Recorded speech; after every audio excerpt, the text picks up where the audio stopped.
this Mahavagya is spiritual lullaby for you to fall into samadhi.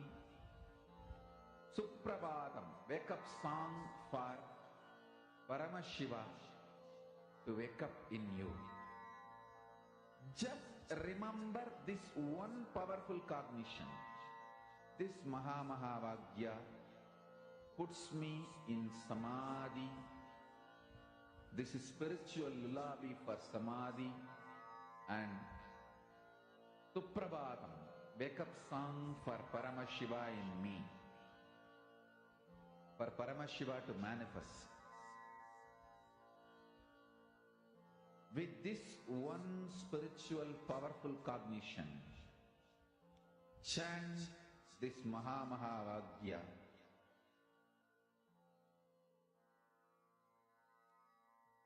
Nityananda, please relax. Slowly, please open your eyes. Very slowly, please remove your eye bags. And you can now open your eyes.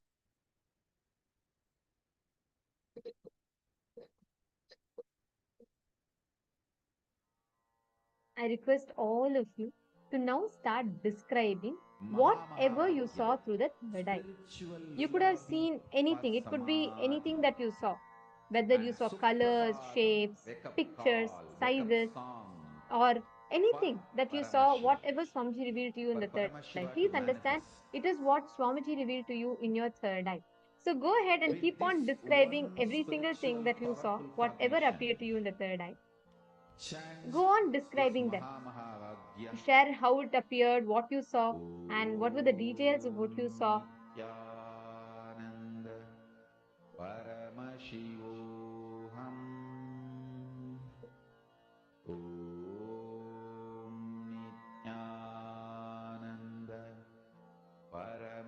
I request every one of you to type it out in detail.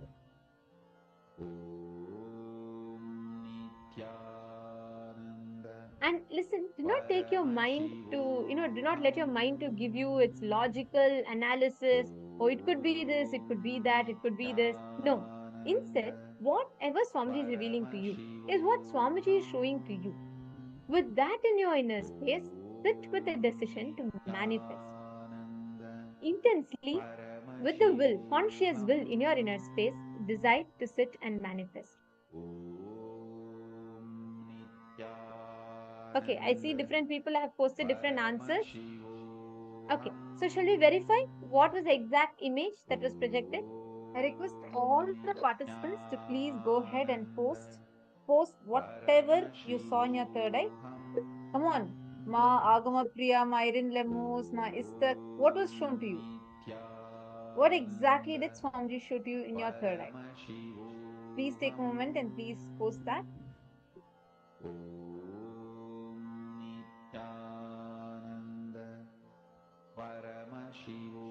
Okay. Wonderful. Please keep posting whatever appeared to you. Ma Anka, what did you see?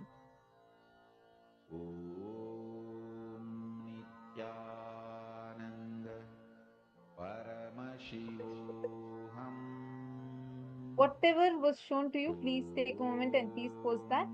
Describe whatever you saw through the third eye.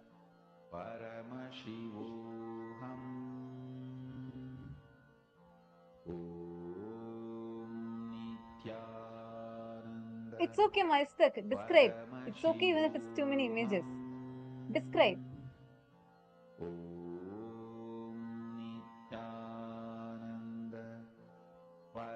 Take a moment.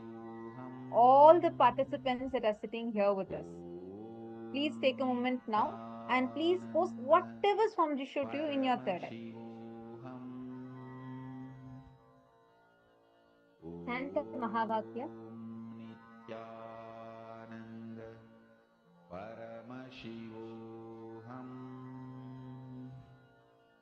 Okay, what else? Something flying. Okay, saw water, cloud, mountain, green, blue. Okay, come on, every one of you post whatever Swamiji showed you in your third eye.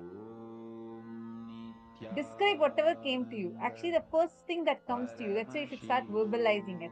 If you had tied your eyes, you should just start verbalizing it. That's when you go beyond your logic. How many of you are understanding that? Shall we see what the image was? Ready? 3, 2, 1. Yes. So this exactly was the image. It was Swamiji playing a veena. Wow. So beautiful, isn't it?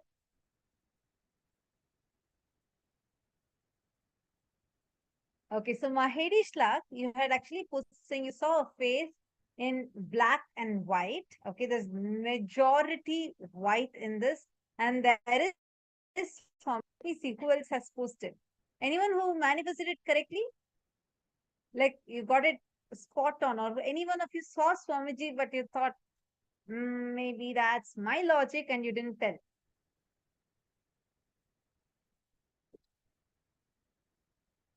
I request every one of you to verify and share. Actually, please understand, many times when third eye may show you certain objects, certain things, even then you just go on having your own ideas of it, and we do not really see what it is, and we do not share it, right? So every one of you, whatever Swamiji reveals to you in your third eye, the first thing that comes in your third eye, post it, because it is very important that we prepare with this palm manifestation, because today's initiation is seeing Mahakailasa through the third eye. You're going to see the parallel universe of Mahakailasa through your third eye. So this is a very beautiful training process. So please do not miss this palm manifestation. All right. Now we'll be entering into the next session, where we will be understanding about being your own boss. What is the meaning of being your own boss? How do you be your own boss? How can you take the reins of your life back in your control? Let us learn the revelations from Swamiji now.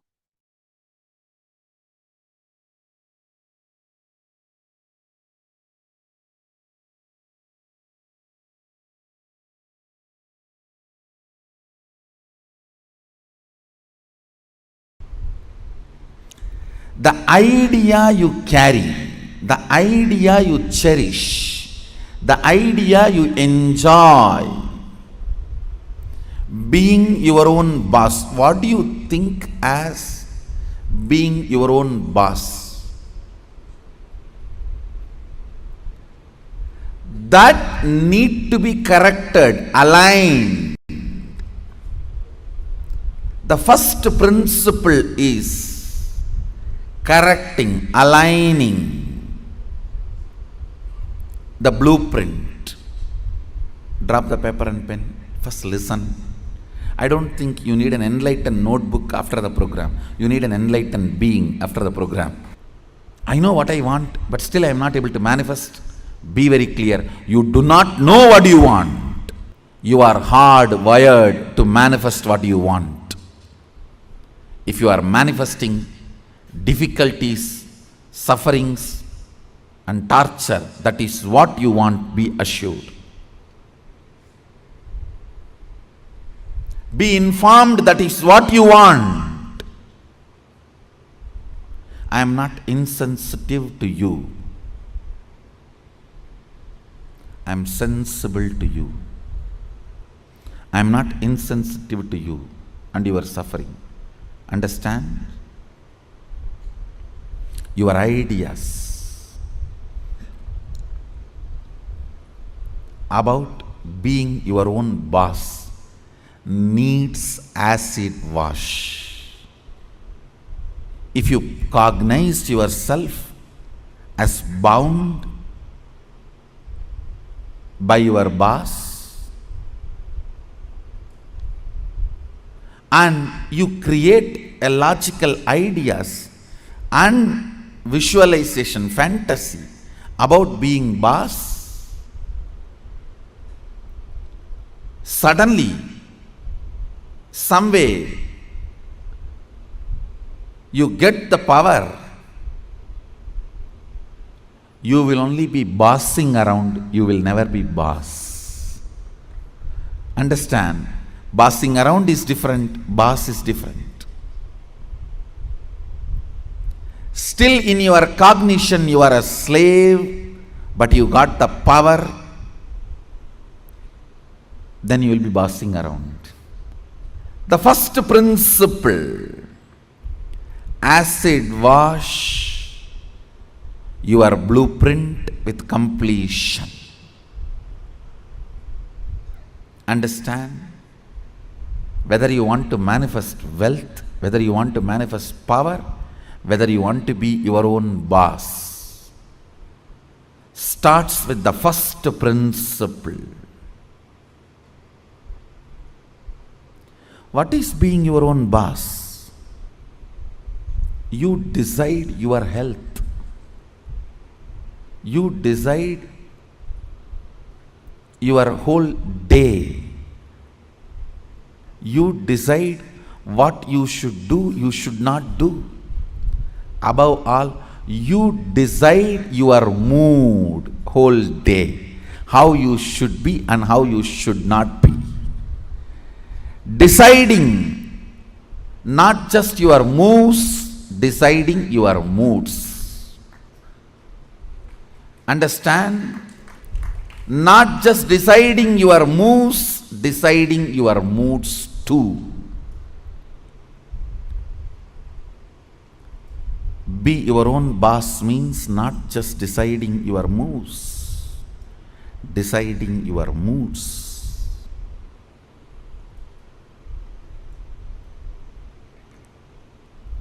Most of you, I should say almost all of you, cognize poverty and create an idea, an ideology about richness.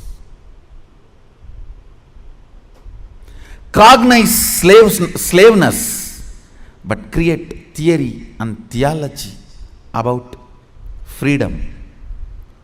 Cognize bondage and create filth and philosophy about being your own boss. Understand? Creating your own theories and theologies, your own ideas and ideologies, your own filth and philosophies is not going to make you your own boss. The first principle is bringing completion to your depth, not just your thought currents. To your depth, bring completion. What is my idea of my own boss, being my own boss? How much of it is based on my past incompletions? How much of it is based on my integrity to my life? Understand, freedom should be integrity to your existence. When you are integrated to your existence, you will enjoy the pleasures. When body is filled with hormones, you will enjoy peace. When the body is devoid of hormones, you will grow matured when the body stops producing hormones. It will be such beautiful flow of life. Else, powerlessness in the young age, physically, but powerfulness mentally is bondage. In the young age, you feel very powerful in the mind, but very powerless in the body because the society around you, you feel the whole society is suppressing you.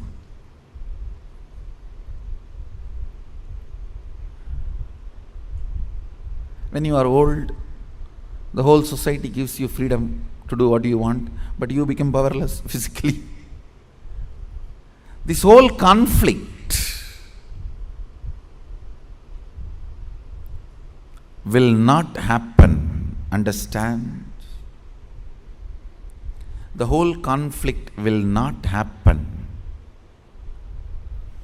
If you acid wash your ideas about richness, your ideas about freedom, your ideas about being your own boss.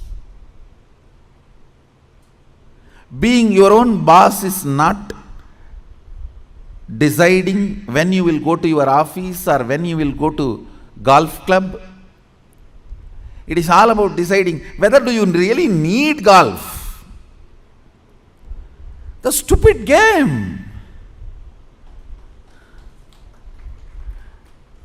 Because your boss was doing that and you were waiting for him to come back, your anger and vengeance against him towards this whole boss idea. When you become boss, you do the same. Making your staff to wait and you will be tuck, tuck, tuck. Fools. It is not about golfing. It is understanding, do you really need golfing? The first principle is acid wash your ideas of being your own boss. I have seen many of you become rich just to take revenge on your relative who was rich and did not help you when you were poor. No. Many of you acquire titles, awards, rewards, just to take on revenge on somebody. By the time you reach that goal, the person is not even alive. He is not even alive. And you are stupid trying to prove yourself to somebody who is dead.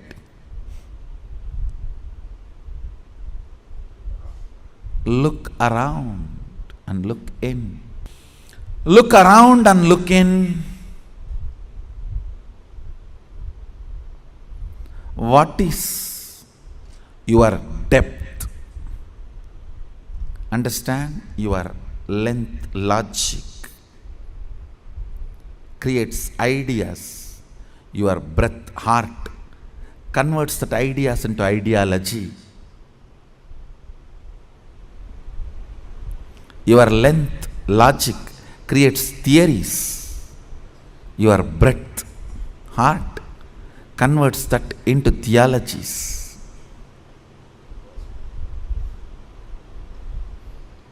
Your length creates filth and your breath creates that into philosophies. Understand, the source material for all philosophy is filth.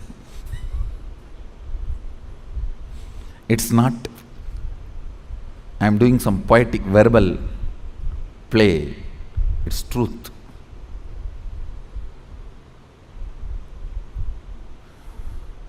If at all I am able to destroy something on the planet Earth, first thing I will destroy is philosophies.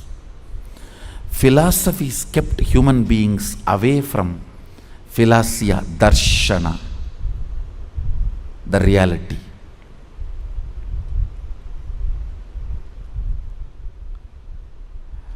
When your cognition depth is established in the completion, from that completion the ideas of richness you create will simply become reality. From that completion, the idea of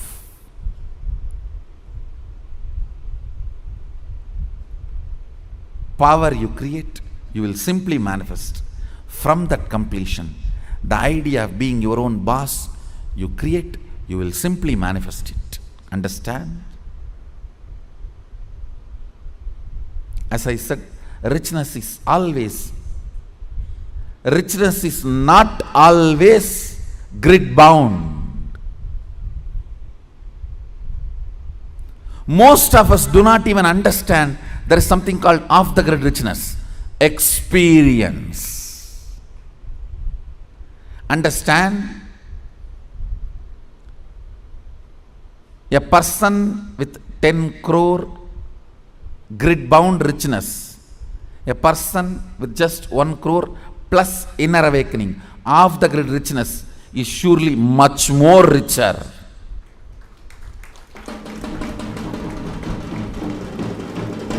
Understand? Unfortunately, if you cognize the idea of richness, if you think, if you create theories and theologies of richness, when you are perceiving poverty in your life, you will only think 10 crore is richness, not the off the grid richness, the experiences as richness of your life. I have seen these stinking fellows. Stinking means believing only grid bound richness as richness.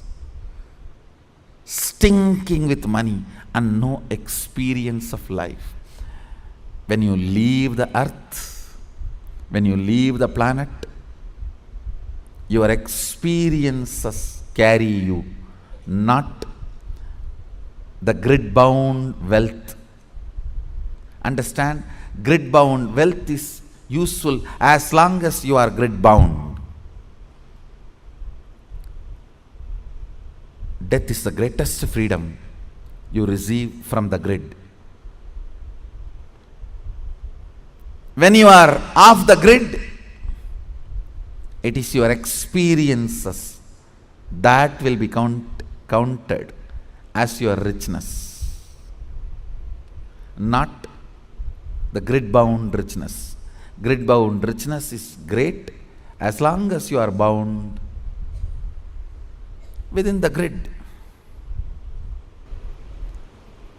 Look into your ideas of richness. Look into your ideas of powerfulness.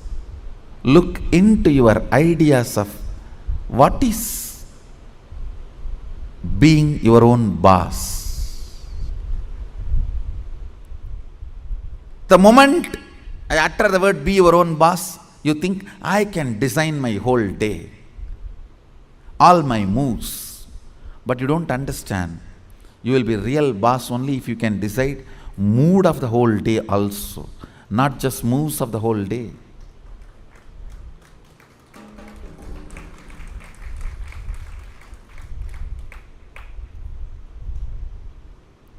I'll say mood and moves both should be in your freedom.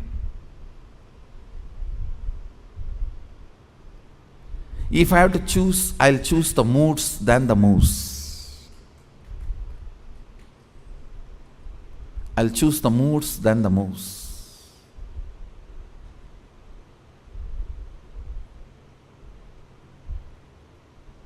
When you are not able to handle your moods, better to be slave of somebody who has a best mood.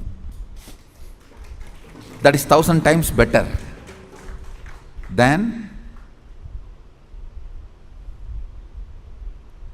having only freedom to change your moves but not moods.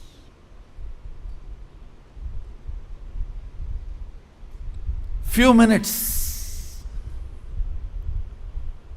Dig out your incompletions, ideas you carry about being your own boss.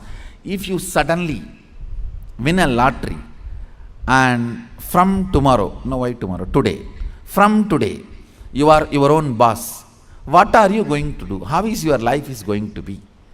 And your ideas, theories, theologies, why you want to be like this? What is the reason you want your life in this way? Think and pen down what you want to be, how you will be your own boss. Second, why you will be like that. You may think, I'll be in the golf court all the time, fully drunk. I think better to be slave than fully drunk and being in the golf cart.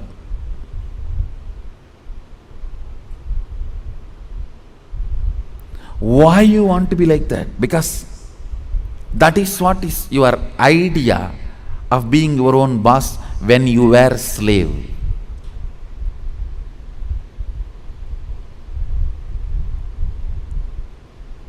If you are slave and create an idea about power, even if you get power, it becomes politics, not power.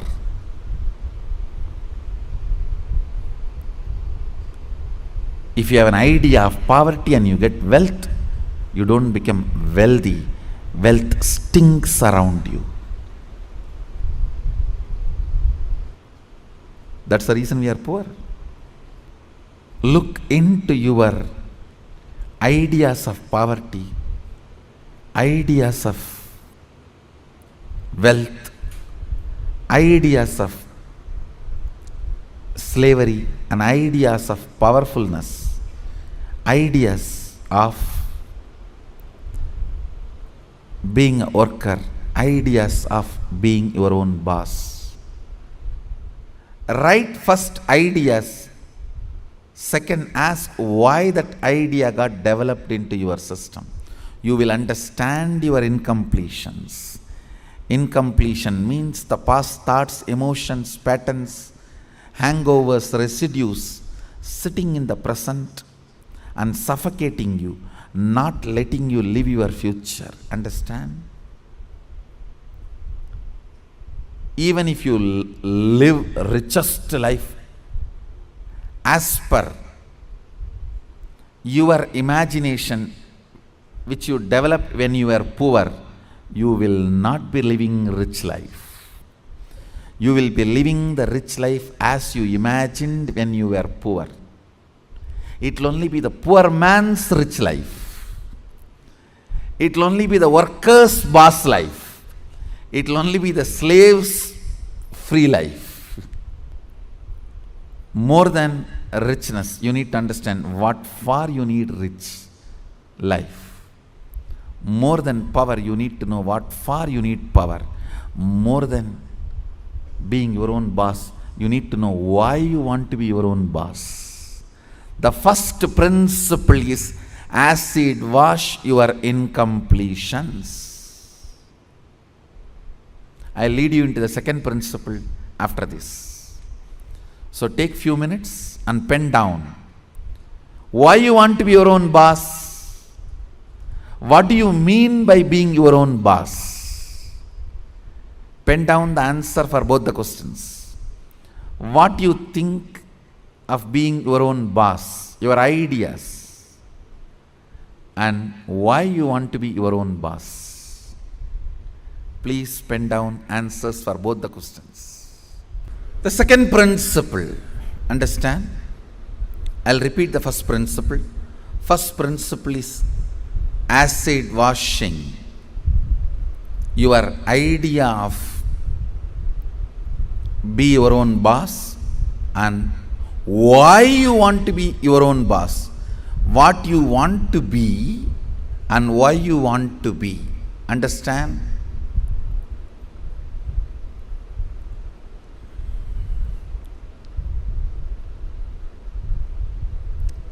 Knowledge, clarity, Saraswati, understanding is the foundation on which anything can be built. People always tend to say, oh, I don't understand all that, Swamiji. You just do. You just say what I have to do, I'll do. You will not do if I just say. Even if I make you understand, you won't do. It's different. Whenever people come and tell me, oh, these are all too much, I cannot understand. You just tell me what I have to do, I'll do. I have always seen those people are worst failures. Understanding is the foundation. It's a basic necessity. Please understand. It is from your understandings you collect cognitions. Cognitions. From cognitions you manifest. It is from your understandings you collect cognitions. From cognitions you manifest. So even in the understanding level, if some things are not there, it is missing, then no way you are going to cognize it and manifest it. So the first principle is why you want to do what you want to do. Even with this understanding, thinking through, internalizing, how many of you realized many of your ideas of boss is silly? Raise your hand. Relax. Understand.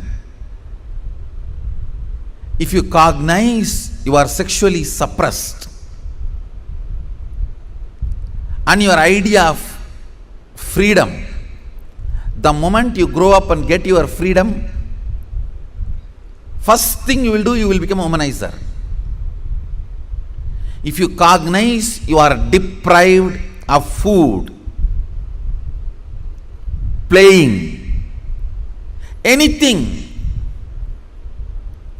the moment you get a chance, first thing you will do is going to the other extreme. No extreme is freedom. Understand? No extreme is freedom. Powerfulness is freedom. When Sadashiva describes about the dress in the Agama, Sadashiva beautifully describes about food, dress, place of stay, such precise definitions.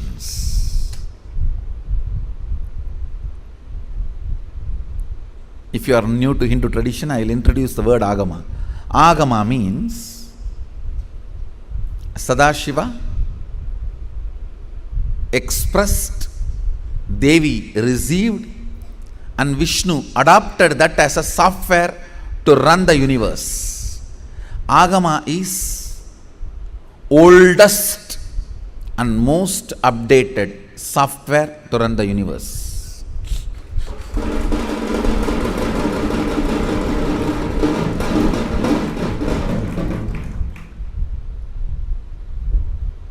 Oldest and most updated. And the kind of an understanding he gives. Now listen to the second principle.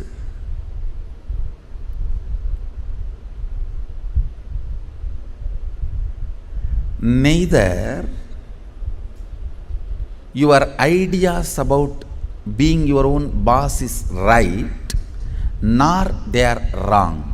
Listen carefully. Coming to the same understanding principle, neither your nudity nor your modesty is right or wrong. If you are feeling empowered by covering yourself, that is your dress code. If you are feeling empowered by exposing yourself, that is your dress code. What all the ideas about being your own boss empowers you? Listen, when I say empowering, making you feel powerful, joyful, ecstatic, I tell you, sometimes you do some politicking and jump into the seat of the boss. Then you know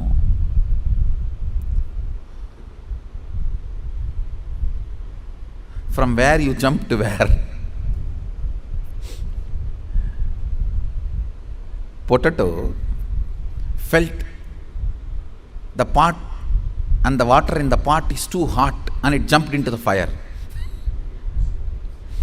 Because the pot and the water in the pot is too hot, potato jumping into the fire. Precise stupidity you do because the seat of a worker seems to be too hot, you jump into the seat of the boss. Understand, feeling empowered matters. Feeling complete matters. You may say, no. If I just grab the seat, in 6 months I will become all right. You may become insensitive, but you will not become all right. That is like astrologers telling, oh, next 7.5 years you have Shade Sat. After 2.5 years, Rahu. Then again, 3 years, a very bad Grahas. Then if you ask, oh, after that I will become all right. No, you will be habituated. Now that is exactly, if you are consoling yourself, let me grab the seat by hook or crook. Then in 6 months I will become all right. No, you may become insensitive, but you will not become all right. And one more thing, whenever you become insensitive to some parts of you, that develops as a blind spot and continues to torture you. Understand? Continues to torture you. Completion matters. Feeling empowered matters. To be your own boss. So second principle, listen. Second principle is completing your cognition of slavery, being a subordinate, being a staff, being worker, not being boss. Completion is the second principle. Of course, third principle is responsibility. I call it responsibilism. I want to make this responsibility as a religion. As on now, the religion we practice, at least in India, 3C: cricket, corruption, cinema. 3C is the religion we practice. For any problem, the solution we look is cinema. That's the largest referred spiritual solution center. Now, whenever you have a problem, where you look at?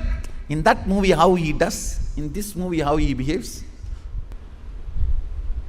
Our education system is basically a visual based system. That is why if you see all our temples and monuments, I can challenge, no other civilization produced such large amount of monuments. I want you to know 1 crore means 10 million stone carved monuments exist in India. As per the government report, stone carved monuments. I am not talking about RCC. We don't respect anything which is less than 1,000 years old. Only if something is 1,000 years old we even respect, and only if it can withstand 1,000 years we call them as something decent structure. See, because basically our cognition is janmas, not birth. Understand? Janmas. Janma is different from birth. The word birth is not complete translation of the word janma. Janma means happening. It's from the samdhatu, sambhava. Janma. Birth means it's totally different. The very idea of birth is totally different. Born. We don't believe in birth. We believe only in happening. Sambhava. We are happening. Born means something created out of nothing. No. We are sambhava. Happening. Listen to this truth. The second principle is completion with all the reasons with which you are living, the reasons which are pushing you to become boss. Understand? When you, any reasons you have to become boss, relive them. If they are powerless cognitions, incompletions, they will die. If they are powerful cognitions, they will become strong. That's all. See, reliving is literally acid wash. All the unnecessary things will be washed, necessary things will be strengthened. Listen. Reliving is nothing but manana in Vedic tradition. Internalizing. Many times you grab out of greed and that does not get digested. That's what you need to sit and chew. Ideas also you grab out of greed, but it does not get digested. It sits inside your head undigested. Digesting them is manana. Digesting all your logically, emotionally accumulated, acquired ideas into your cognition properly is completion.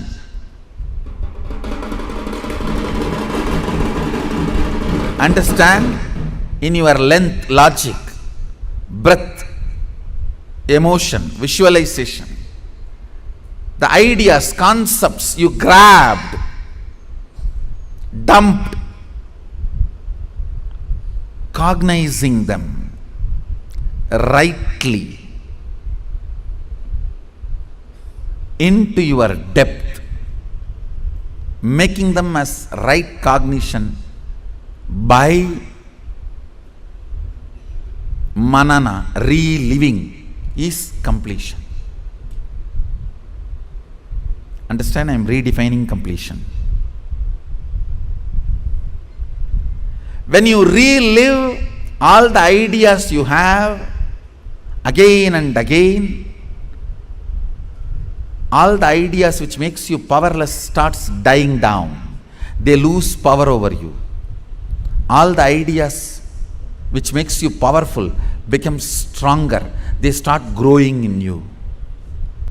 Understand? What needs to grow grows. What needs to go goes. The power of reliving is what needs to go goes, what needs to grow grows.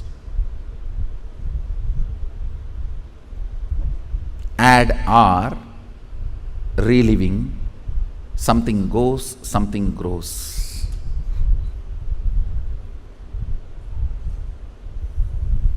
Let me explain clearly the principle of reliving. Listen to this principle. Whatever you wrote as reason why you want to become a boss, do not judge those reasons.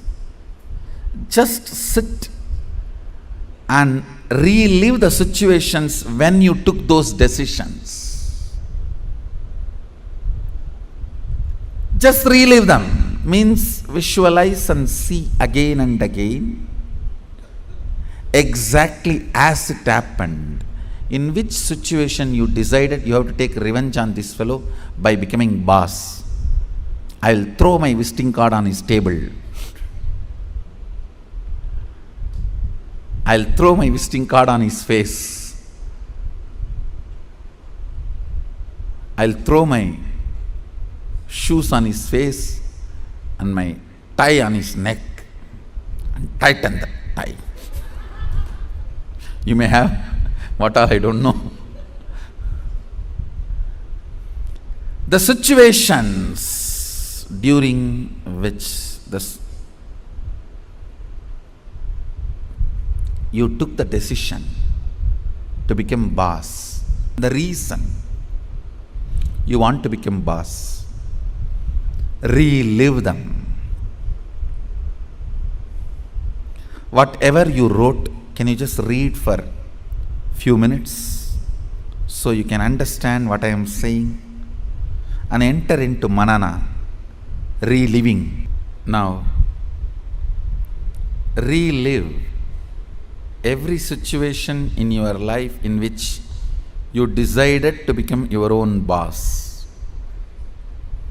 The incidents, situations made you decide to be your own boss. Relive them.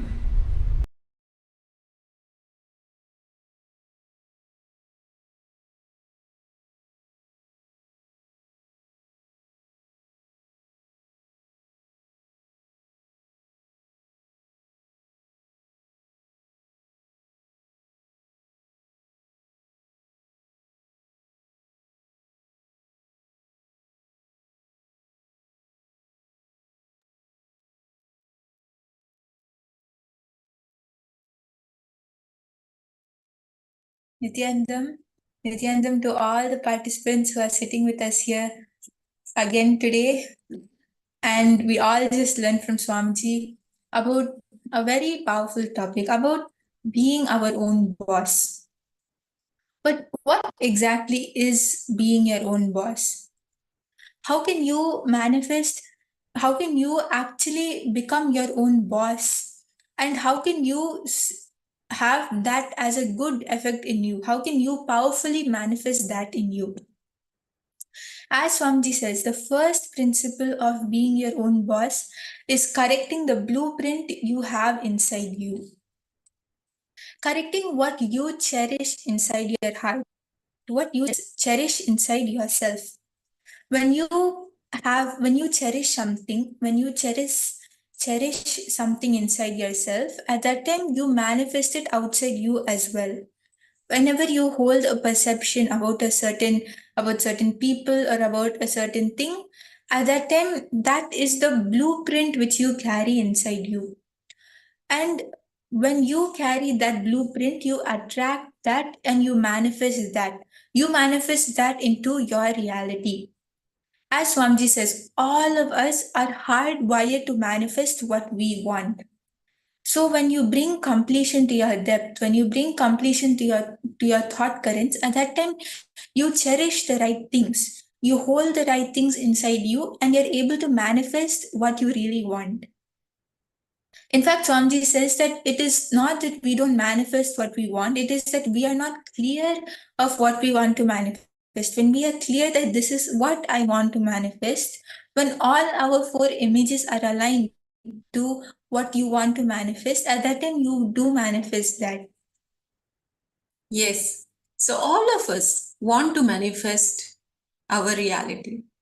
It can be being our own boss or anything in our lives. The key to manifestation is creating the right blueprint that comes with completion. When we are complete, we will know what we are manifesting and what is it that we are cherishing in our inner space. What is the constant command all of us are constantly giving to the cosmos? We being the Paramashiva himself, the cosmos doesn't differentiate. Any command which is given is executed. So what is it that we are cherishing inside? That is going to manifest again and again and again in our lives. So the first step for us to be able to manifest our realities is completion. Whether you want to manifest your wealth, your health, or you want to manifest how you would like to be a boss, how you would like to be your own boss, you have to decide. You have to decide the whole day. See, at the end, being your own boss is what you should be able to decide what you want to do, how you would want it to come. And as Swamiji says, the most important thing is your mood, your space. Deciding how you want to feel the whole day. If you want to feel blissful, if you want to feel successful, what is it which you want to have inside you, the end feeling? Not just what you want to do outside, but what you want to experience inside is the most important. Swamiji very beautifully says, you should be able to decide your moods, not just moves, right? Yes. And that can happen when our cognition, our depth is established in completion. From when you are established in completion, any ideas of richness you create, any ideas of health you create, any ideas of being a boss which you create simply become reality, because those ideas are out of the powerful cognitions, the completion which you have, and you'll be able to manifest it. And you'll simply see how it is not just being your own boss, is manifesting what you want and having the completion, and that is what you will manifest. When you look into your ideas of richness, when you look into your ideas of powerlessness, when you look into your ideas of what is being your own boss, at that time you'll understand that yes, when I have the completion, when I have the powerfulness, I'm clear and I can manifest what I really want to manifest. Yes, I request all of us, please post. Please post in the chat, what are your powerful cognitions? What are your clicks? What are some 2, 3 very powerful takeaways which all of us can take? Please post in the chat.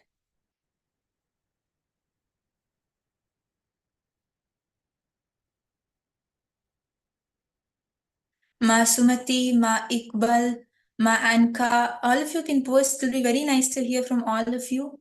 What did you understand in this session? Okay, Ma Istik has posted her understandings. From understandings, cognitions, from cognitions, manifestation. The first thing to ask yourself is, why do you want to do what you want to do? And powerfulness is freedom. Okay? Yes. Nityanandam, Ma Heidi. Nityanandam, why don't you also post, Ma? What did you understand from this session? Ma Weeping, Ma Ratna Prabha, Ma Fenzu, all of you can post.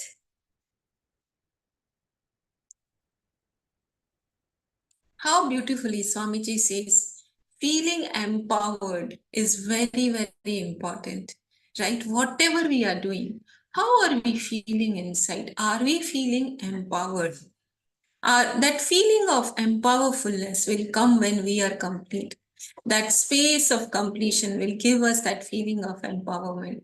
So how beautiful, how powerful. Everything that Swamiji says, like it just hits so straight. So I request all of you, please share. How do you feel like? What was your click? And Ma Istik, you even wrote this, right? That what are all the ideas about being your own boss? That makes you feel powerful. Yes, that is exactly what Swamiji said. And even you have understood that. It's very nice to see, Ma.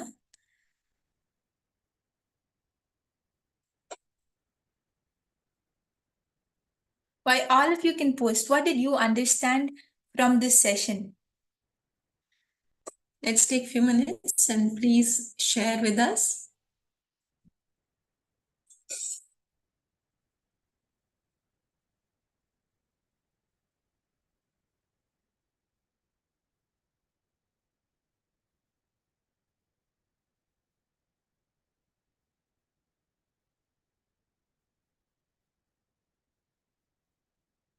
And now, once all of you have shared, we're going to be entering into the first step of this exercise.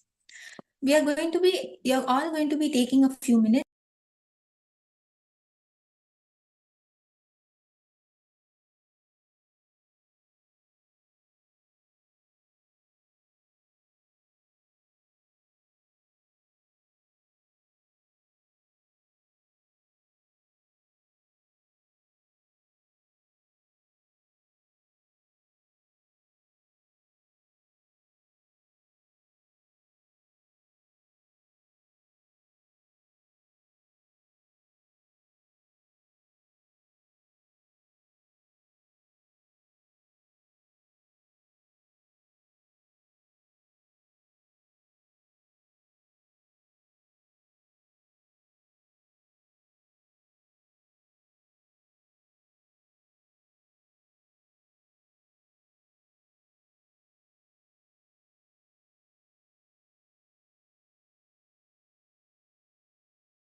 Yes, so let's enter into the exercise now. So now all the participants are going to be taking a few minutes, and all of you are going to be digging out all the incompletions, all the incomplete ideas which you carried about being your own boss. As Swamiji says, right, at the end, being your own boss, manifesting, whether it is for manifesting wealth or whether it is manifesting to become a boss of your company, of your business, it is not to take revenge on your boss, or it is not to prove something, but at the end, it is to bring the completion inside you. It is for you to excel. For example, if you suddenly end up winning a lottery, Mahiri, if you suddenly win a lottery tomorrow, what are you going to do? How is your life going to be? And what are your ideas, theories, theologies? Why would you want to be like this? All of these ideas, what would they be like? What is the reason you want your life in this way? All of these thoughts, all of these questions, think and pen down all of them. How do you want to be? What do you want to be? How will you be your own boss? Now you have a big sum of money. You have won a lottery. Would you want to start a business? What would be your, what would be your inspiration? What would be your thoughts, your theologies? All of this. All the participants, please do take a few minutes and dig out all of these ideas. What is it which is really there inside you? Do you have a past incompletion with your boss that, as Swamiji says, right, that we will see our boss playing golf, and then when we become the boss, at that time we'll do the same thing just because of that vengeance or just because of that anger inside. Like this, it might not be this, but for each one of you specifically, for Ma Isdik, for Ma Heidi, for Ma Anandeshwari, for all of you, what is it? What is that incompletion which you are carrying about being your own boss? What would you do if you suddenly manifest that opportunity tomorrow? What is the thoughts you will have? What is the reasons which you would have to do what you are deciding to do? I hope all of you are able to understand. If you have any doubts, please do post in the chat.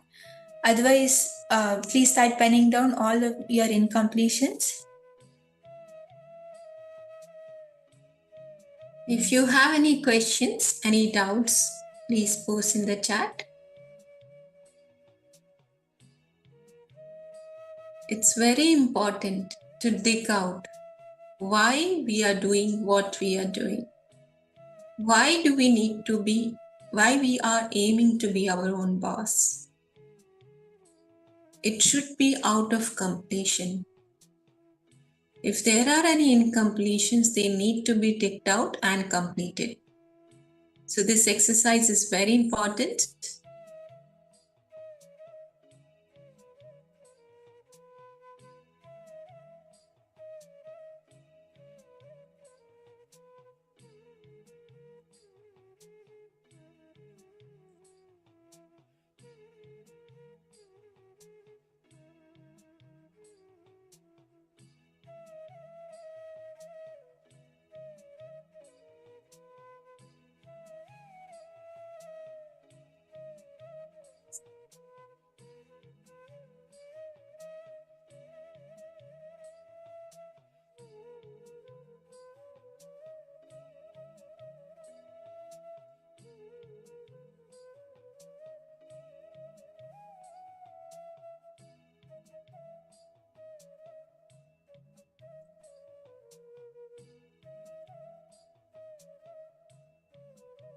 I request all of you, whoever want to manifest your reality, please do this. This completion is very, very important. As how beautifully Swamiji says, if we have that slave mentality, if we have incompletions, when we manifest what we want to manifest, we will not enjoy it. We will not feel empowered and we will not feel successful. So for us to actually manifest and to actually enjoy what we want to manifest, it's important for us to bring the space of completion. Get that incompletion out. Get that context out. Why is it that I want to do what I want to do? Do I really want it? If yes, let me manifest it out of completion. And I can see my Anandeshwari have posted, I manifest best health to be whole and healthy. That's very nice. And Mahaidi, you have posted leadership quality stems from the ability to take responsibility, completion with the blind spots. Yes, I hope you are also able to understand what we have to do now, Ma. And if any of you have any doubts, please do post in the chat. Otherwise, please do this exercise as it's very important. It will really help all of us. As today's initiation is something very specifically related to this. It is at the end of the day, you being able to manifest. When Swamiji gives us an initiation, when our inner space is free to imbibe that, when our inner space is open to receive that initiation, then only it will have the best effect on us. How much ever powerful an initiation is, only when our inner space is in that space to receive, we can get the best effect. So when you do this process, when you actually step by step understand how can we manifest being our own boss, you will be able to get the best of everything around you. You'll be able to manifest the best of whatever you want to manifest.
Now, once all of you have finished penning down all of your incompletions, all the ideas which you carry about being your own boss, we are going to be finding out why is that idea there?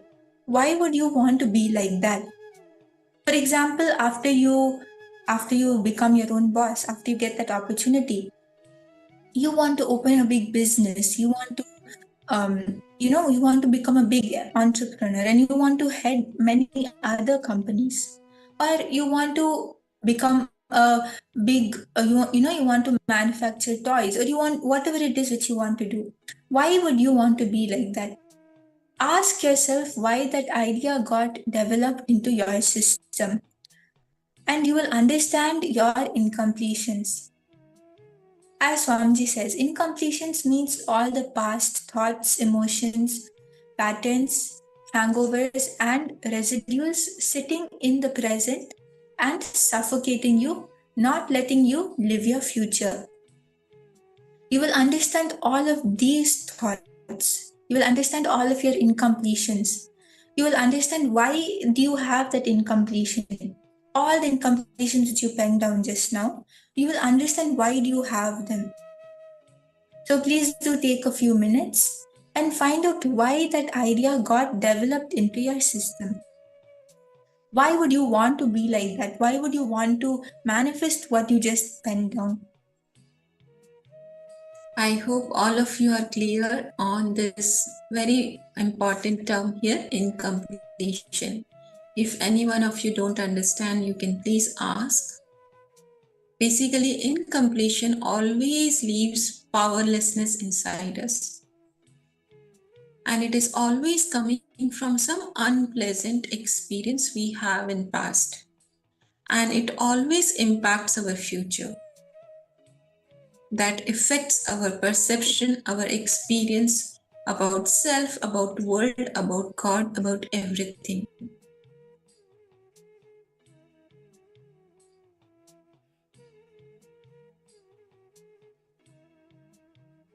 So when you question, why do I want to be what I want to be? That is when you will find the root of incompletion. When is it that you decided to be your own boss? Was it one of those times when your boss kept you waiting for hours while he was playing the golf? And then you decided, okay, let me also do that. What is the context? What is the reason which made you decide what you have decided?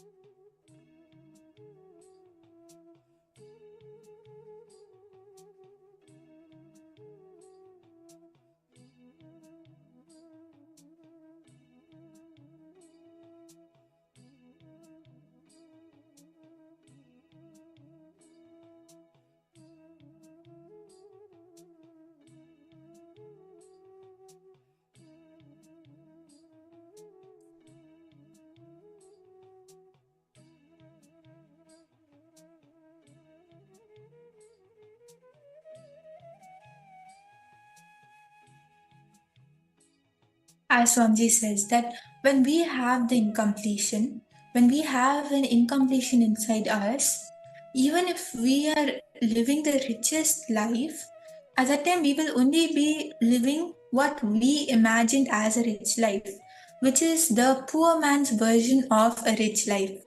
Because richness is not only something on the outside.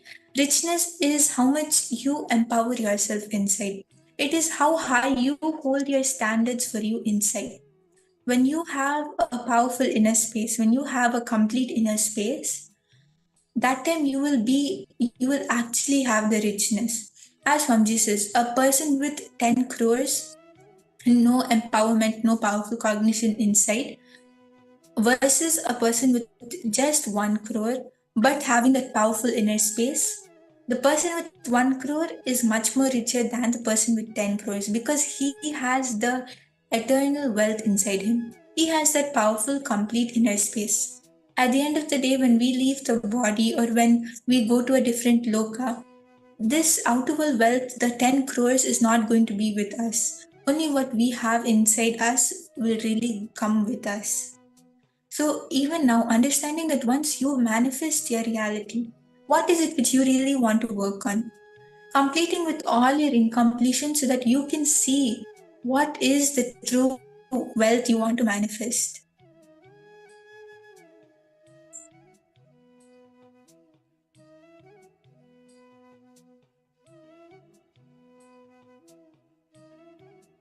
Yes, Malalita, you have posted, I am my own boss. I work freelance, but I am always worried about money. Now, in this situation, on the outside, you are your own boss. But on the inside, do you have that completion? Do you have that empowerment where you can decide your mood, where you can decide your completion? As you are saying, right, Ma, that you are always worried about the money. So that is the incompletion which is there inside you. And so now you have to find out the root of that. You have to find out why is that incompletion there inside you. And that is exactly what we are doing in this step, in the second step. So please do this. You'll see how it will really help you. At the end, you will not have the worry about money, or not only money, but if it's any other thoughts, any other incompletions, all of them will not empower you. All of them will not have control over you. You will have control over how you want to feel, how powerful you want to feel inside you. So, Malalita, please go back in the past and find out the incidents. Find out the incidents where you feel worried about manifesting what you want in your life. It can be money or it cannot be money. It can be anything. But you need to find out, go into the root and find out why you are feeling the way you are feeling by finding out the past incidents and completing with them.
I request all of you, please continue writing.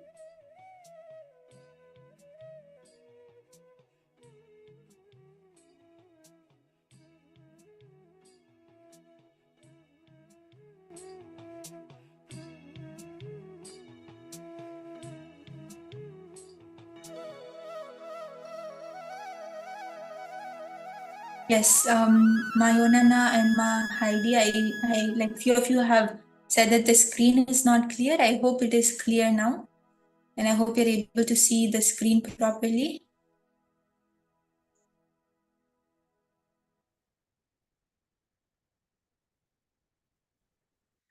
Please post in the chat, Ma. Are you able to see the screen?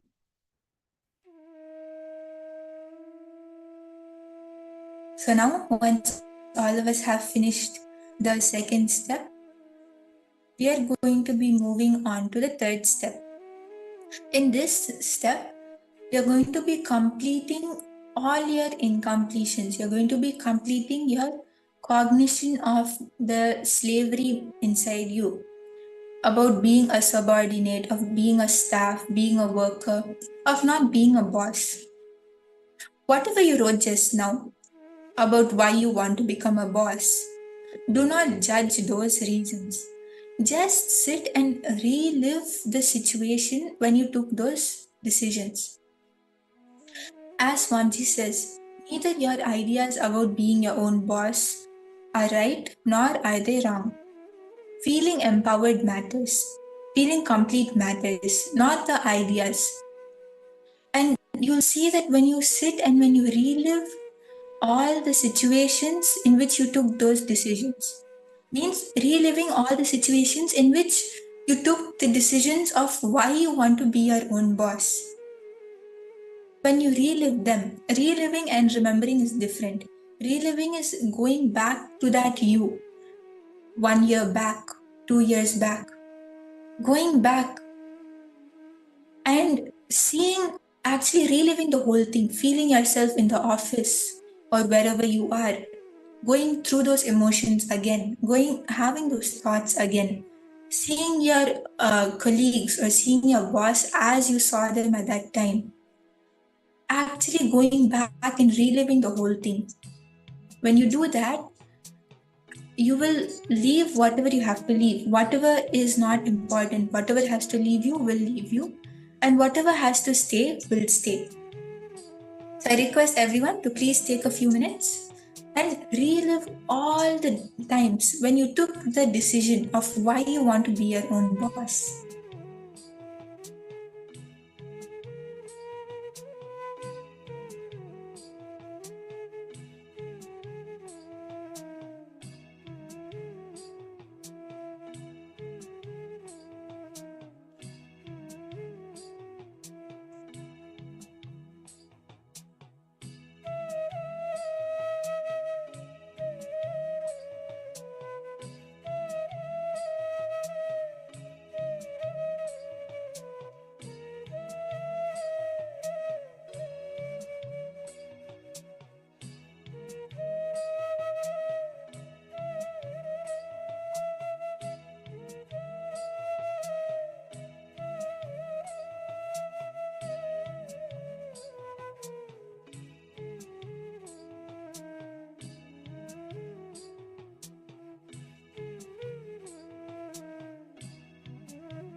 Yes, we are sincerely apologizing for the technical glitch. And we hope everyone is able to see and hear us now. So if any of you have any questions about the third step, please do post. Otherwise, I hope all of you are able to understand and do the exercise. Let us all continue with the completion. And Malarita, you have posted that you are a freelancer, but you have the incompletion related to money, right? So now you have to find out you have to relive. You just found out from where the incompletion stemmed. Where was it that you first got that cognition? Where was it that you first got that incompletion? So now you have to relive that incident. You have to relive the experience which you had when you got the cognition. What was the whole surrounding around you? What thoughts was there inside you? Everything. I would like to quickly explain to all of you what is reliving. Please understand. I'll give you an example what Swamiji normally gives.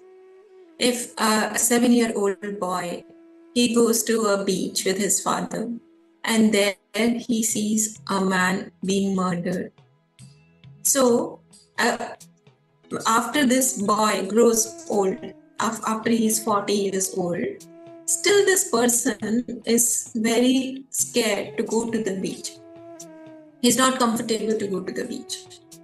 So there is an incompletion and fear sitting from his past when he saw somebody being murdered at 7 years old is sitting in his present even when he's a 40-year-old man. Even when he cognizes that beach is a place where people go to have fun. But he's scared. He's filled with fear when he thinks about the beach. So when this man wants to complete, he becomes that 7 years old boy. He forgets his present identity as a 40-year-old man. So becomes that boy. What was the color you were wearing? What was the ambience? Recreate the whole situation as it is in your mind, as if it is happening to you now.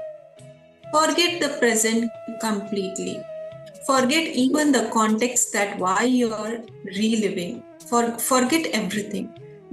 Just make this moment, that moment when you were 7 years old, as the moment which is happening to you in this moment. So recreate the whole thing. The colors, the temperature, what you were wearing, what people around you were wearing, everything recreate and relive. Reliving is the key, not remembering. Swamiji very beautifully says, when we remember, we will only brood over our past and it will only cause more incompletion and more pain. None of us want that. So please do not do remembering. It will not help you. We have to relive. Reliving, becoming that 7-year-old child, becoming that 10-year-old child when that incident happened, and going through becoming that boy and reliving it all over again as if it is happening to us now and we never became old. That is reliving. Please understand, when we do this reliving for mind, there is no difference. Mind does not cognize that it happened to us in the past. Mind cognizes that it is happening to us in this moment again. So, what is the difference? When we are reliving now, we are going through it again with deep awareness, with initiation by our master. After the initiation by our master in the science of completion. So we have a very powerful space and a context. Why we are doing? We are going and reliving with the context to complete. So when we are reliving, it is real for the mind, and it will help us in removing all the sufferings which we hold, all the powerlessness which we hold from that incident. After we relive this 4 to 5 times, you will see the power of it. When you go and revisit that incident after completing it, after reliving it, you will be only left with the memory and zero pain. So you will the incident, but there won't be any powerlessness, any incompletion, any pain left residue from there, which will affect your inner space, how it is affecting now. That is the power of reliving. So if any one of you have any doubts or any questions, please post in the chat.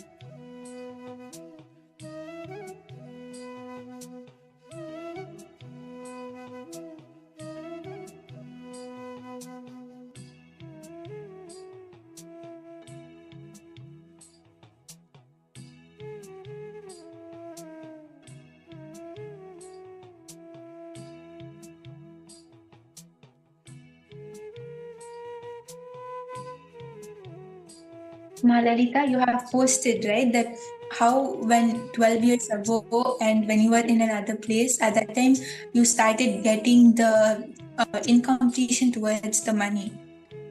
When you were lonely with your son in another place and you were working hard just for the money. Now relive that whole incident. See yourself in that place. Actually experience yourself in that place. Experience yourself being lonely without the money or just with your son. Wherever you are, if you were at home or if you were at office, in those same clothes, in the same hairstyle, in the same dress up, in the same emotions, everything. Just go back to that whole scenario and relive the whole thing. You don't need to judge what happened. You don't need to think if it's right or wrong. As it is, genuinely just relive the whole thing. And you'll see that whatever it is which has to leave you will leave you. The incompletion will leave you. Whatever has to stay inside you will stay inside you. I hope you're able to understand and relate to what I'm saying. If you are able to, please do relive this whole incident. And please understand, one very important thing for us to do completion is, do not go over situations. That is not going to help. You have to find out the incidents, incident by incident. Visit those incidents and relive them. Then only you will be able to come out of those incompletions. So choose few incidents which have happened over different spans of time. When you were very young, below 7 years old, when you were a teenager in 17-year-old, or when you were in 20s, like this. Oh, choose like around 5 different incidents from 5 different ages, and you will see the same pattern is running over different age groups, over different incidents. Complete with all of them.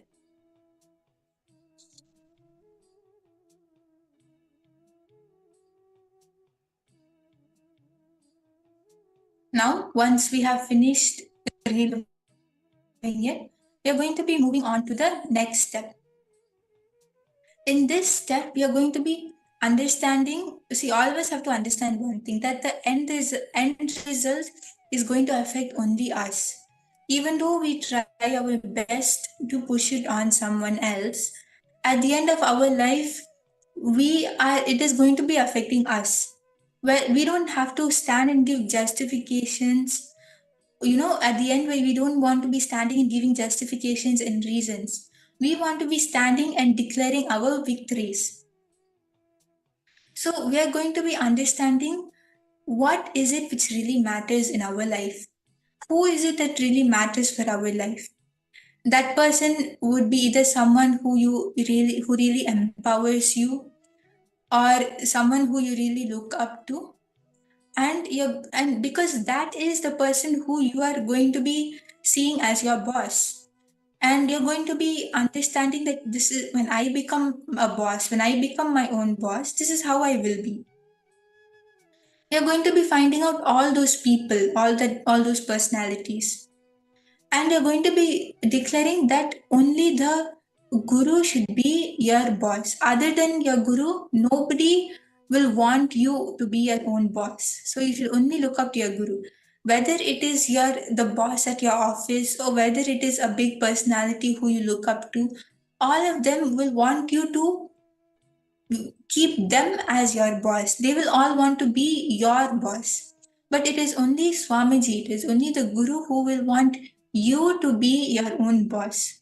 When you stand by Swamiji as your Guru, you will be declaring your victories at the end of your life. But if you stand with your other boss, another boss, or if you stand with another great personality whom you consider as your role model, you will be standing and justifying all of whatever happens to you at the end of your life. So please do take a few minutes and find out all of these people. Find out who is it which matters in your life, who is it whom you look up to, who you see as your boss, as your role model. When you find out all these people, at that time you'll be able to complete with whatever it is inside you. When you got the incompletion of how you want to spend whatever you have after being your own boss, when you have relived it just now, when you relived all incidents in which you got those cognitions, you can get the completion now by finding out the root cause, by finding out who is it who you looked up to, who is it who you saw who really mattered in your life. And at that time, you'll be able to decide that, yes, I want only my guru. I only want to look up to my guru, because at the end, through that, I will be empowered to become my own boss, to actually decide what I want to become, of what I want to feel, what inner space I want to carry. Let's take 5 minutes and write this down.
Now, once all of you have finished declaring, once all of you have identified all the personalities, we are going to be moving on to the next step. In this step, from the space of, yes, I declare my guru as the person who I'm going to look up to, we are going to be recognizing and seeing all the situations which are impacting you. in your daily life. All the incidents which you are experiencing every day, which is really impacting your cognition. And you're going to see how you can create this situation, how you can manifest the situation for yourself so that you can handle it, how you can actually be your own boss in each and every single one of these situations. As Paramashiva says, Swamatra Nirmanam Apadayati, which means that experiencing that this objective world is the product of his subjective consciousness. He can create and manifest any object or matter or occurrence that he thinks or desires in this universe within time and space, which is basically declaring that yes, I am my own boss. I can create situations, I can create happenings, I can create my whole reality as I want it to be. You're going to be recognizing all the incidents, all the situations where you can actually do this, where you can actually apply this, where you can take the responsibility to manifest what you want to create.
I request all of you, please continue writing.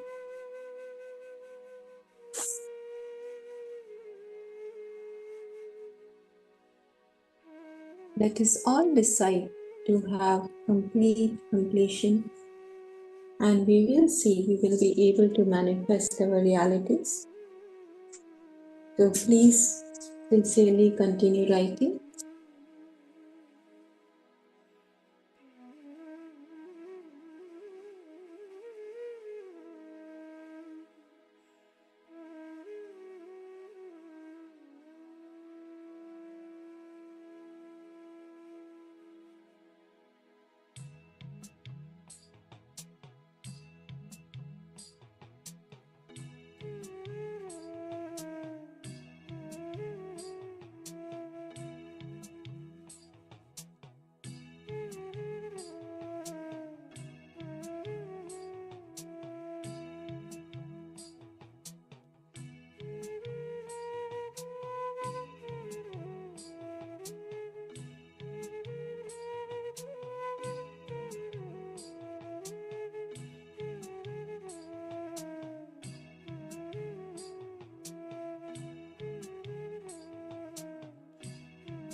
Once all of you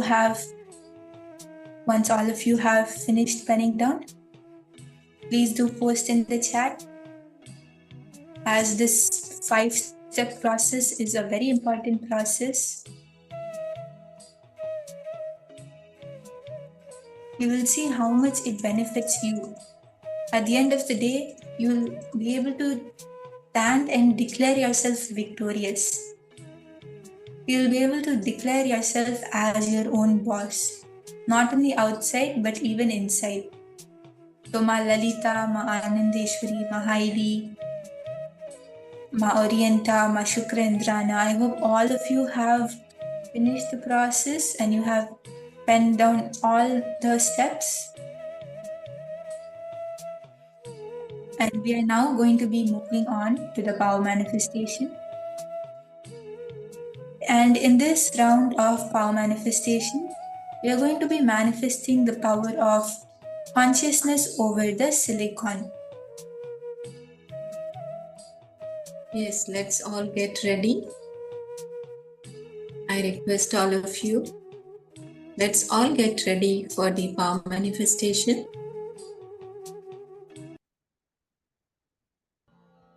I request all the participants to come in front of the camera and sit for the power manifestation.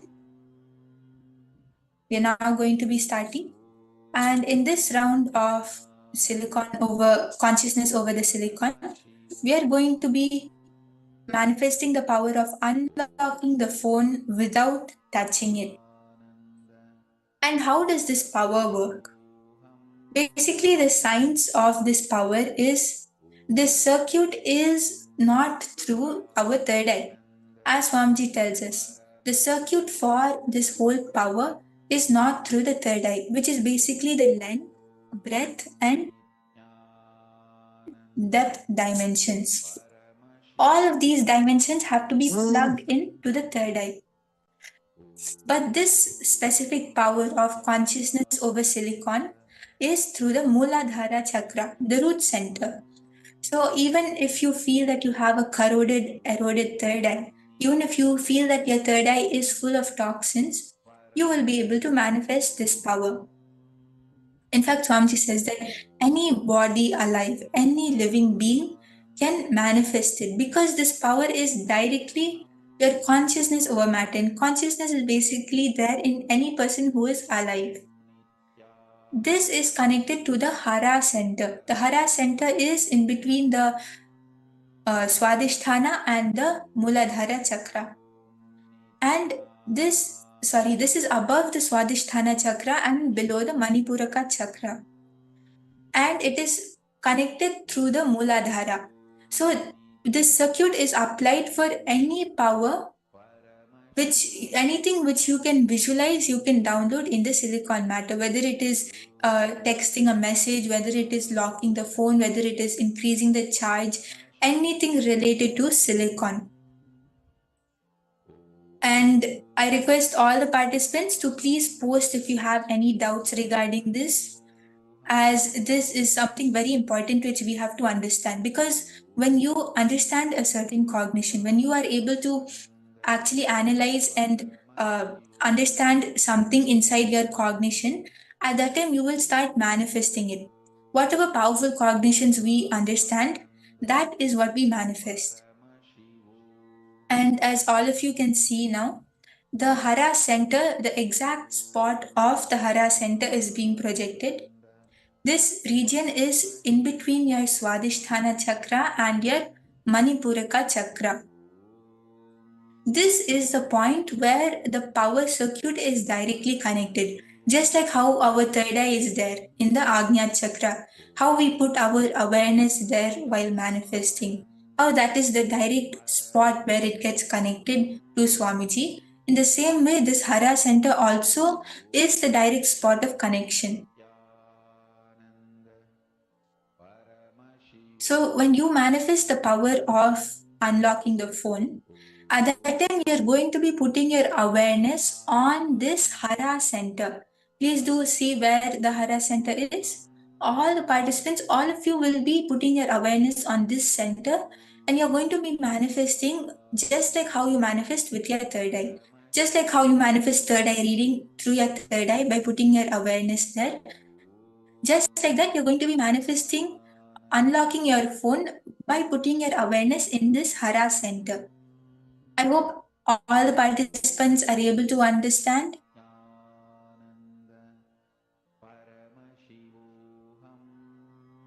Yes. So I request everyone to please place your electronic gadget in front of you.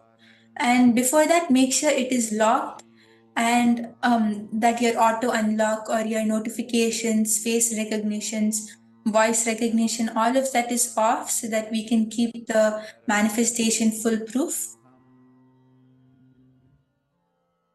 Once you have done that, place the gadget in front of you on the table or on the surface which you have at least a 1 foot distance, so that the manifestation is foolproof and you don't end up touching it by mistake.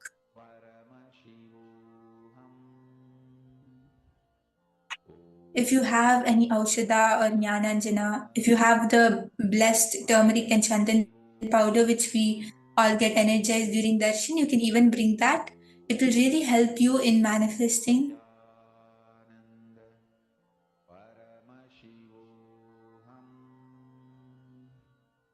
You will see that when you actually sit for the manifestation now, all of you, when you actually sit and when you connect to Swamiji, when you sincerely do the power manifestation, you will be able to manifest this. Your phone will just unlock.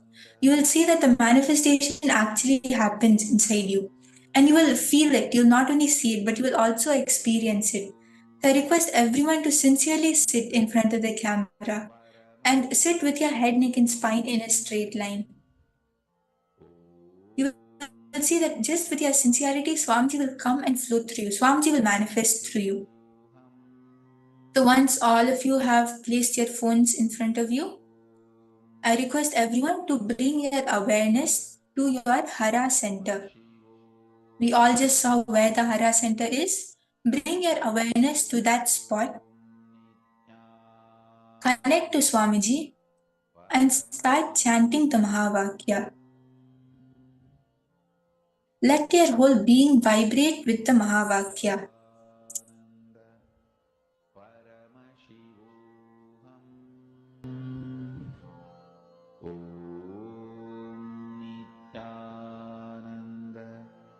Paramashivoham. Om Nityananda Paramashivoham. and putting your awareness on your Hara center, intensely chanting the Mahavakya, actually visualize in your Hara center that the phone is unlocking in front of you. Ma Lalita, Ma Iqbal, Ma Saroja Blush, Ma Ranak, Ma Heidi, Ma Izdik, Ma Julie, Ma Fenzu, all of you. Intensely chant the Mahavakya and see that the phone is unlocking in front of your third eye.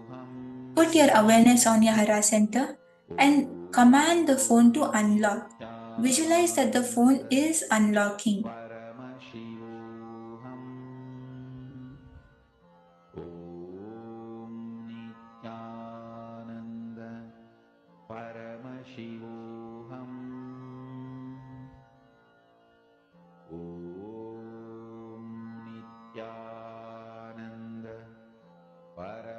Use your consciousness to command the device, to command the silicon in front of you to unlock. Just through your consciousness means commanding the silicon device through your Hara center.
And chanting the Mahavakya, remember Swamiji and chant the Mahavakya, and using your conscious will, command the electronic device to unlock.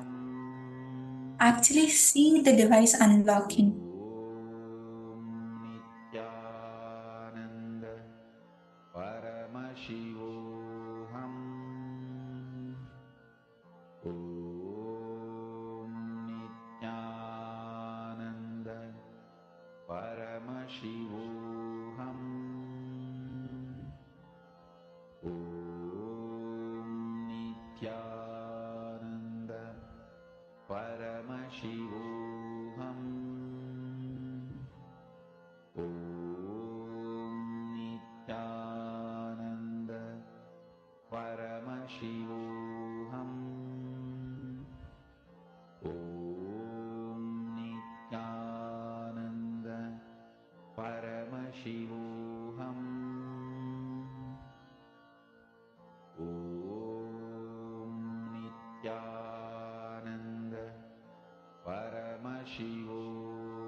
Paramashivoham.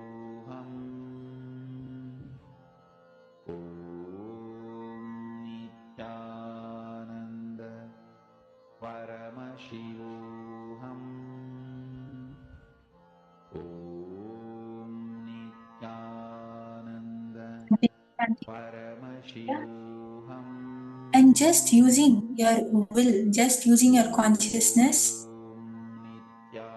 decide that yes, I am going to manifest. Declare with your consciousness that I am going to unlock the phone. And Swamiji will just flow through you. You will see that the manifestation will happen in a matter of minutes. Drop all your past thoughts, all your past experience, all your assumptions, all whatever you think about power manifestation or anything, any thoughts which are there inside. Just decide that yes, I am going to manifest now. Let only the Mahavakya play inside you. Don't let any other thoughts run inside you. Don't let your mind talk inside you. Paramashivoham.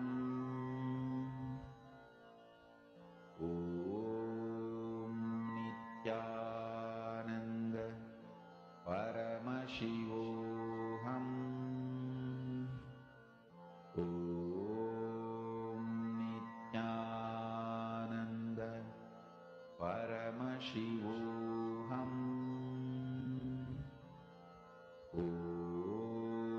Nityananda Paramashivoham.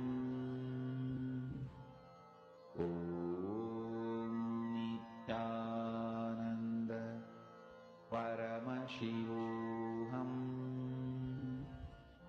Om Nityananda Paramashivoham.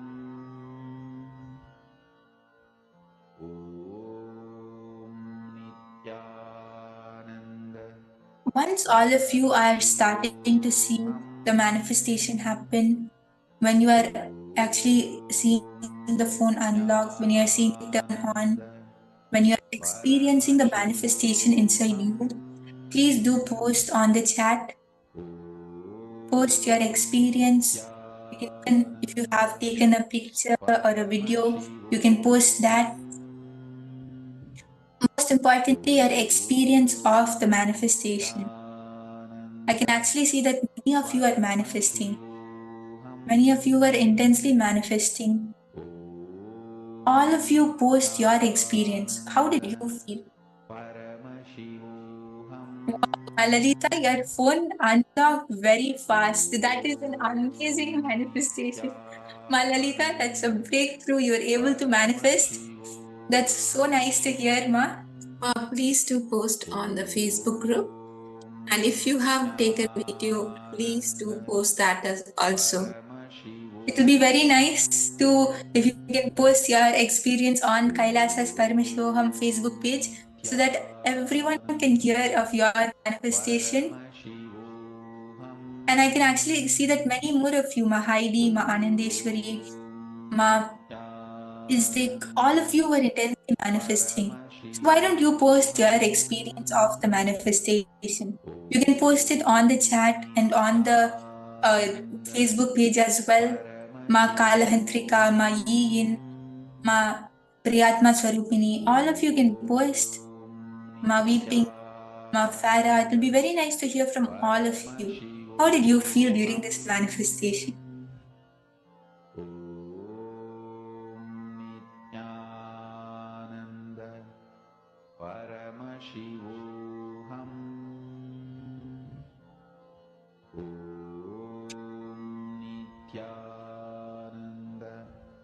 And now we are going to be moving on to the next session where we will be learning from Swamiji about Ishwaratva, about the leadership consciousness. How do we manifest that?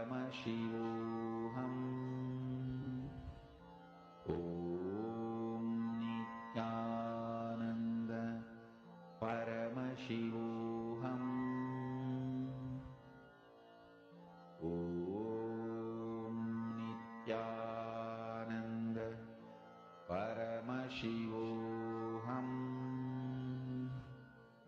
Om Nityananda Paramashivoham. Om Nityananda Paramashivoham.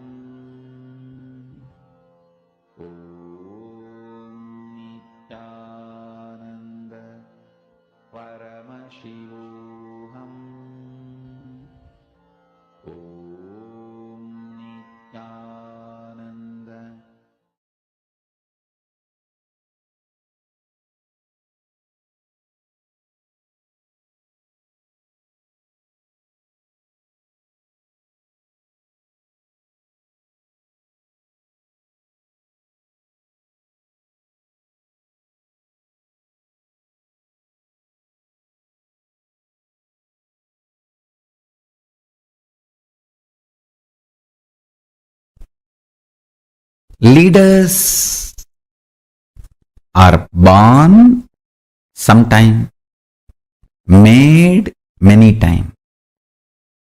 Your conscious breakthrough capability is powerful enough to have the life you wanted manifested in you.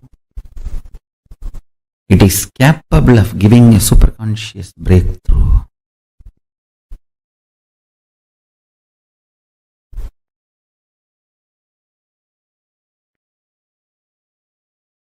Understand our Vedas and Agamas, Dharmashastras. In every level, they teach you how to hold the powerful cognition and manifest leadership consciousness in you. You should know Advaita is not something like a remote possibility you will practice later on. No. It is as simple as having a morning breakfast. You can get enlightened by holding the powerful cognition before your next breakfast. How the death is possible every minute, enlightenment is possible every minute.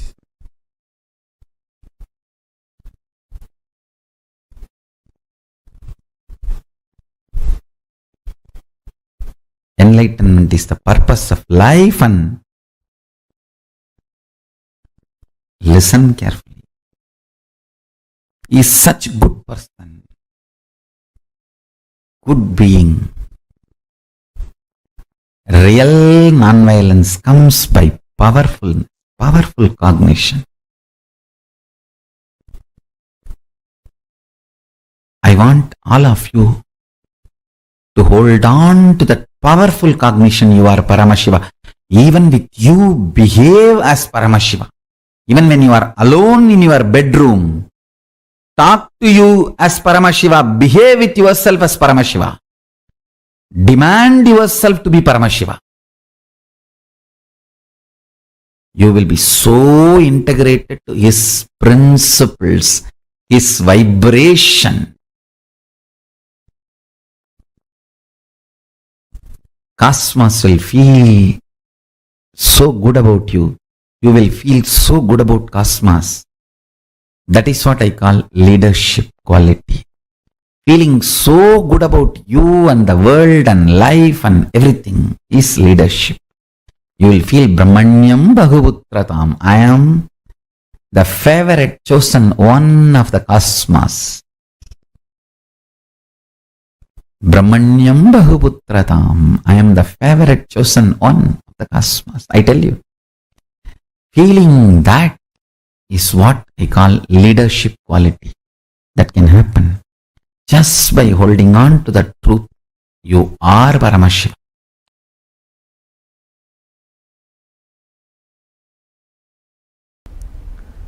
Intense but subtle. Listen. Strength of your breathing is your life. Strength of your breathing is your energy. Strength of your breathing is your consciousness.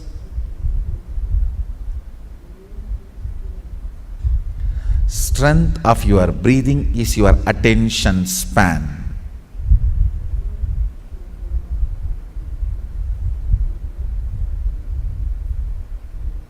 All these kriyas make your breathing intense but subtle.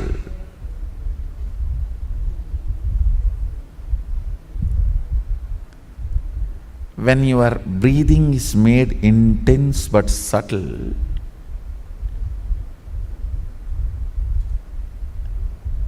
it electrifies various components of your brain. Understand? There are certain pranayamas. It expands your lungs capacity.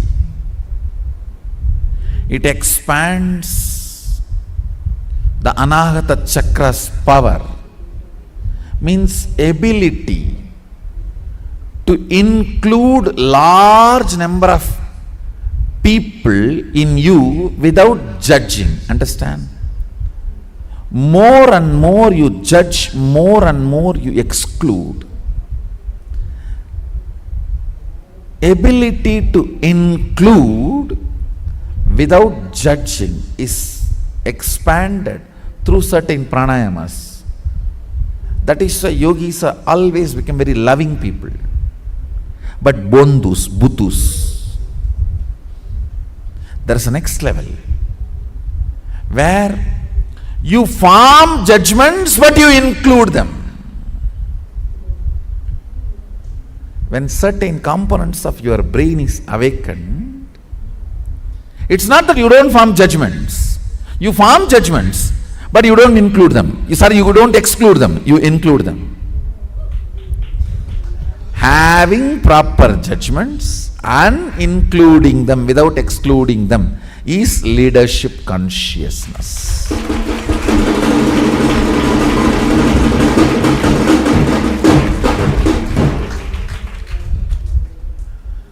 Not having judgments, just including them,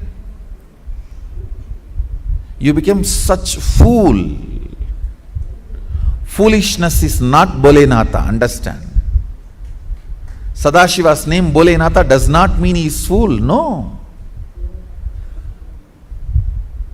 He is in such space, never excludes anybody, but he has a right judgment about everybody.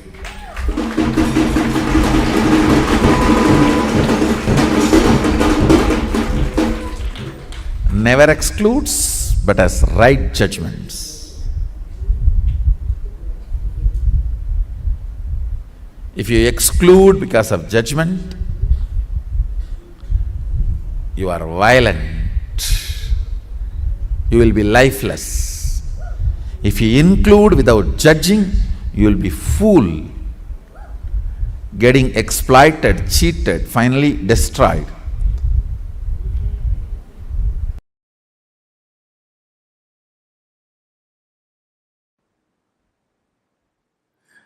Understand, if you have the attitude of why me, even if you are world's richest man, you will not be in the space of completion and relaxed. Just if you develop this one understanding of Tyaga, I don't care about ups and downs. My conscious decisions and conclusions are my life. That's it. That's it. That Tyaga will manifest in tons of ways, like how Tyaga is manifesting in me. I have decided to be ferocious with me and decided to go and be in the temple.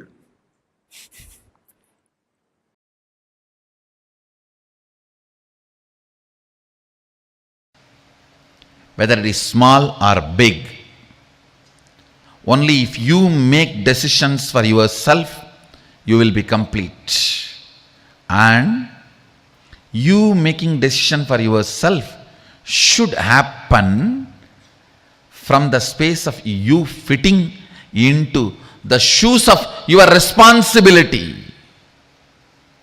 You deciding to become responsible about your existence.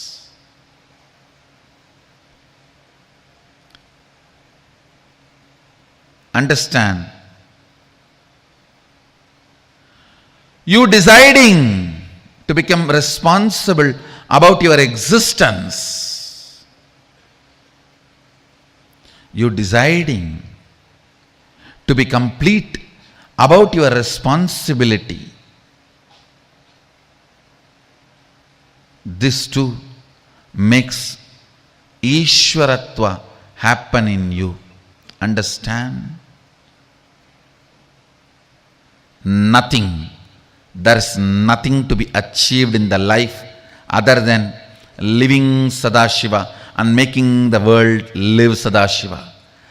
Everything else is simple waste of life. Waste of life. You are born deluded into the concept of money, and you run, suddenly collapse.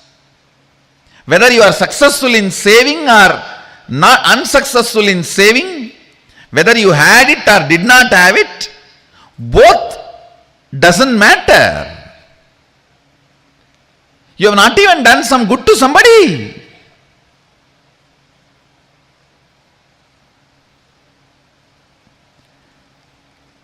Delusion covered by delusion. Understand? Money is great if you use it to fulfill your purpose, if you generate it to fulfill your purpose. But without a purpose of life, money, relationships, people, influence, everything is delusion. By its own existence, which does not bring power, is delusion. By its own existence, Swayam Prakasa, which brings power, is Ishwaratva. Understand, this is the scale. Sit and do the postmortem of your life. Till the last moment, whatever has happened is past.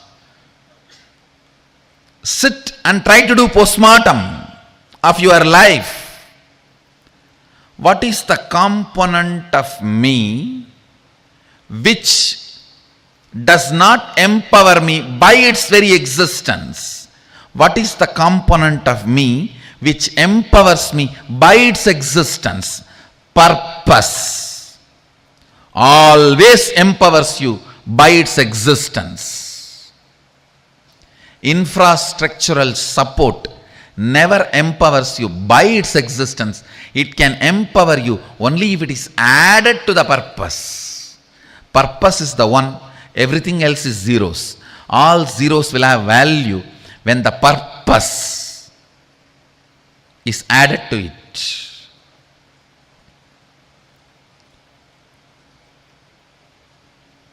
Be responsible for your purpose of existence.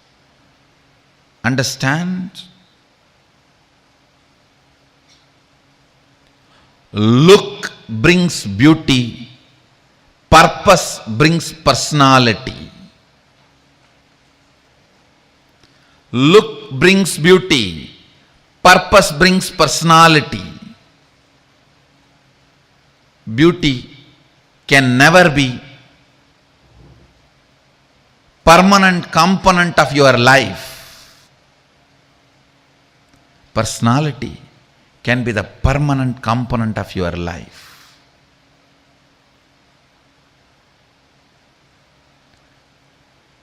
The relationships which are built because of your personality are the most stable, permanent, empowering relationships.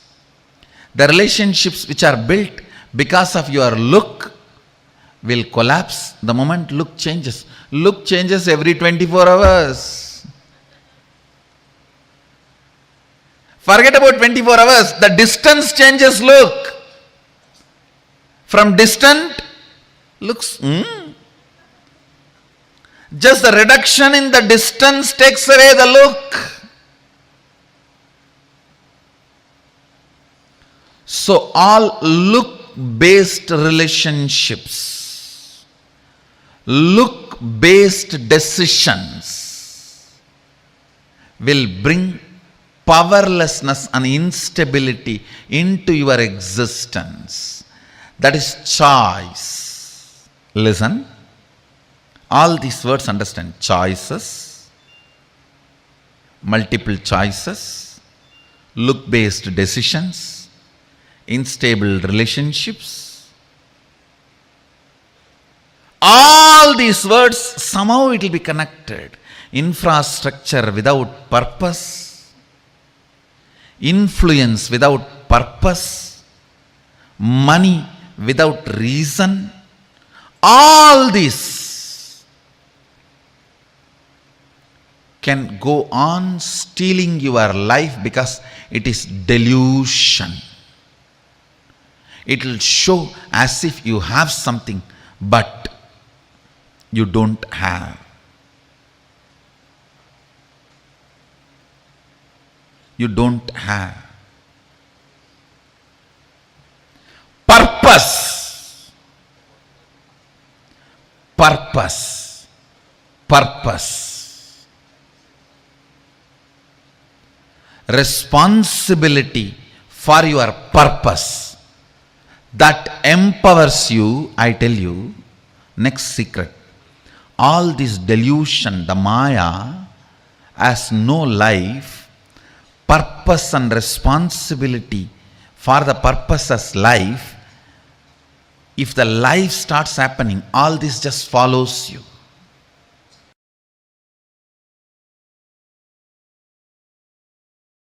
The horses in the army which runs in the front always wins and comes back. Which are in the behind and gets pulled, dies before even going to the war field.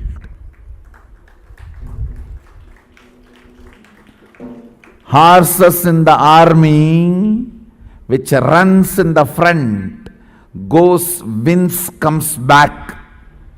The horses which are behind gets dragged and pulled, does not want to come, dies before even going to the war field. Are you going to be the horses in the front or in the behind getting dragged, pulled? I tell you, life is Kurukshetra.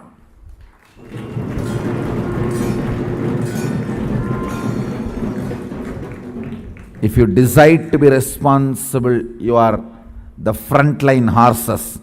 Go, conquer, win, achieve, be victorious, manifest Shaktis. Or be there getting dragged. Naturally, rope is in the neck.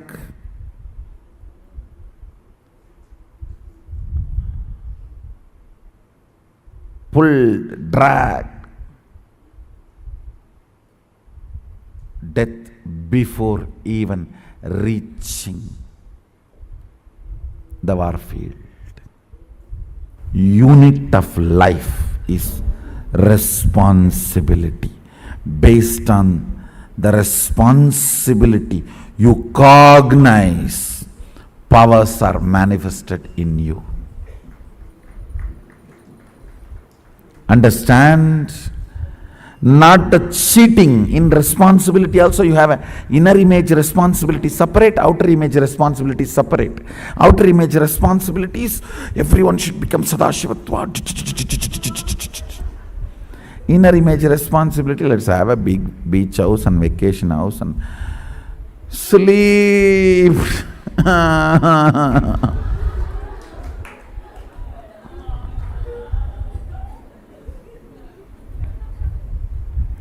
Taking rest is a preventive method to stop being affected by the disease of chronic fatigue. So before the tiredness disease attacks me, let me take preventive measurement of taking rest.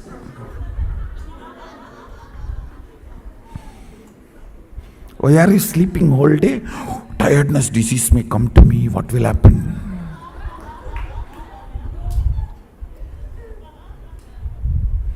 Let me take rest and stop tiredness coming to me.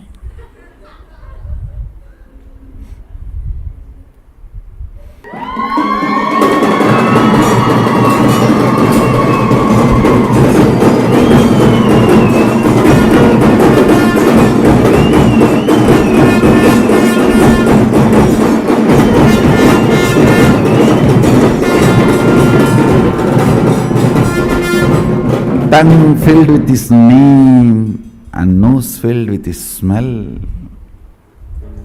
skin filled with his hug,